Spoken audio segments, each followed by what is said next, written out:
Good morning, this is Dr. Smita Sakode. Today's my book read is The Happiness Project by Gretchen. Isn't it a beautiful book? Happiness Project. Well, the author says 50% happiness comes from our genetics, 10 to 20% comes from our life circumstances, and 30 to 40% comes from our thoughts and action.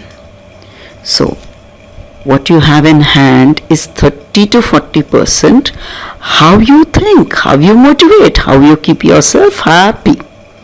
So, the first principle to be happy is simply be energetic. So, where does this energy come from?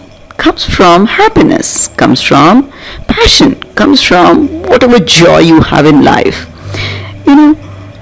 There was a beautiful story I read recently.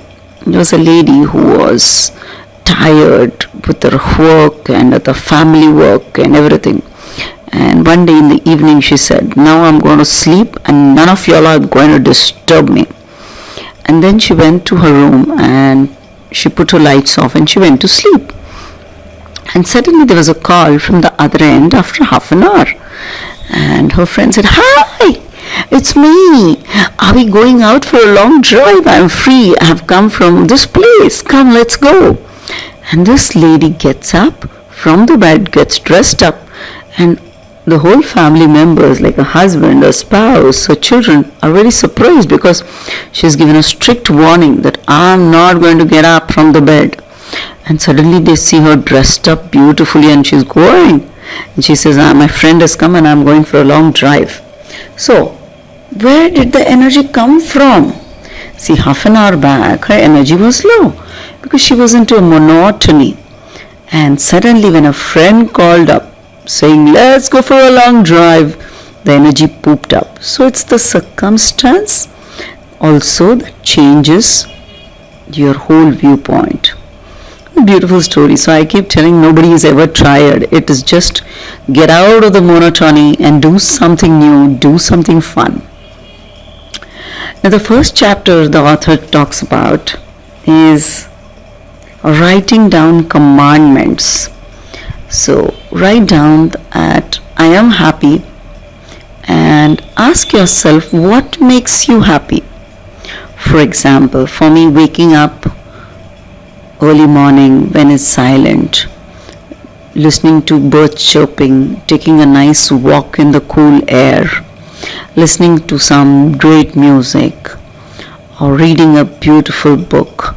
So these are all small things. Write down what makes you happy and write down in your commandment that at least few of those activities you're going to do consciously every day. Second chapter is choose what you want to do. So in your day-to-day work, there are certain works you don't like to do and certain works makes you happy. So just at least couple of such works which makes you happy, choose to do that in a day. Third chapter deals in gratitude journal. So simple step is write 3 things every day that you're thankful for. And there are a couple of such studies which says people who stay in gratitude are constantly happy. Because in this world of comparison and competition, it is the gratitude that gives you freedom from all these negative emotions of jealousy, comparison, competition, and you feel thankful for the amount of things you have.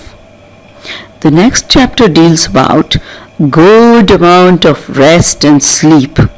So minimum 7 to 8 hours sleep, shut off your social media for an hour, keep a low dim light, keep your bedroom cool, stay in a comfortable cozy blanket and just enjoy your sleep. That's the greatest thing to keep you happy.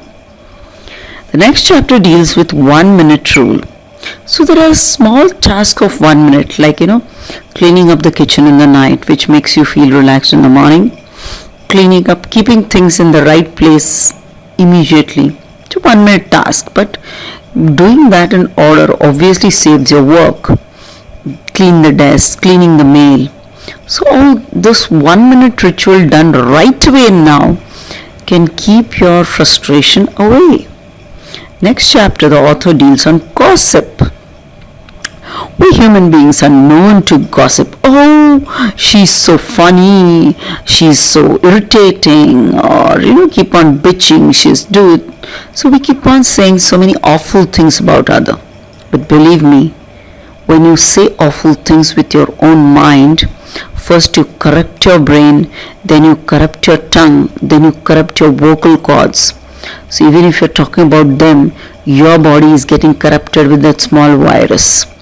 So given a chance, stay conscious, only learn to praise people, only learn to look good in people. Even if they're bad, if you have an eyesight to look good in them, probably that's what you'll attract. So if you want to attract good things in life, just simply stay away from criticism and gossip. Next chapter, the author deals about repetitive activity. So people who are sedentary are less creative. People who do good amount of walking are more creative. This was a study from Stanford University. That's why we say 10,000 steps a day can keep you creative and fun-loving and release your serotonin and dopamine and keep you energetic, keep you full of life. And let me tell you, the daylight, the sunlight is again going to stimulate your brain. Steve Jobs used to take great long walks because that released his brain chemicals, and he used to sort out many problems that he encountered day to day. So simply move your body, shake your body, walk, swing, dance, do whatever you want, but that is going to keep you happy. So this was a beautiful summary, and definitely this could be a year-long project which we all friends can do together, so that happiness is contagious, smile is contagious, fun is contagious. So let's stay all of us happy, my dear beautiful ladies. Take care, stay happy, just smile and say I am happiest soul in this friendly universe.